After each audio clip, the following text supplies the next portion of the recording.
যখন আমি শুনছি যে নারী ক্রিকেটাররা বেতন পায় নাই, আমাদের এটা হওয়ার কোনোই কথা ছিল না।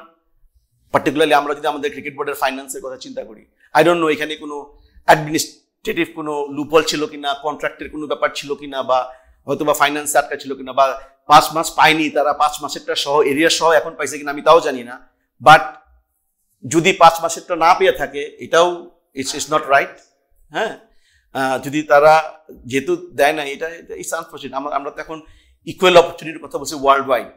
আমাদের দেশের প্রাইম মিনিস্টার একজন মহিলা, আমাদের দেশে অনেক মহিলা আপনার বড় বড় নেতা আছে আমাদের দেশে। হ্যাঁ, এটা আমাদের মতো দেশে এটা হওয়া কোনো উচিত ছিল না।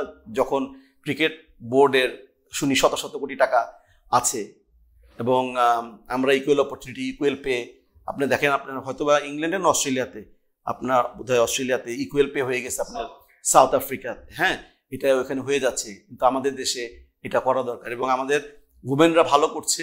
খুব বেশি দিন আমাদের উমেন ক্রিকেট শুরু হয় নাই, আমাদের ইনফ্রাস্ট্রাকচার তেমন হয়নি আমাদের বিভিন্ন জায়গায়, তারপরে দেখেন আমাদের উমেন ক্রিকেটরা ভালো করছে এবং এখানে তাদের যতটুক সাহায্য সহযোগিতা করা দরকার, আপনার ট্রেনিং থেকে শুরু করে, ফাইন্যান্সিয়াল থেকে শুরু করে এবং তাদের মেন্টরিং এর কথা শুরু করে। ইটস নট ইজি আমাদের মতো দেশে মেয়েরা বাইরে এসে স্পোর্টস করবে, যারা আসতেছে তাদেরকে এনকারেজ করা, তাদেরকে প্রোটেক্ট করা এবং তাদেরকে একটা সিকিউরিটি দেওয়া।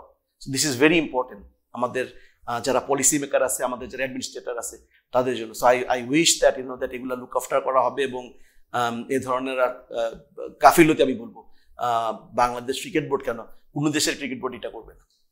সংবাদ, ফিচার ও অনুষ্ঠানের জন্য ভিজিট করুন সংবাদ প্রকাশের ওয়েবসাইট এবং যুক্ত থাকুন ফেসবুক পেজ ও ইউটিউব চ্যানেলের সঙ্গে।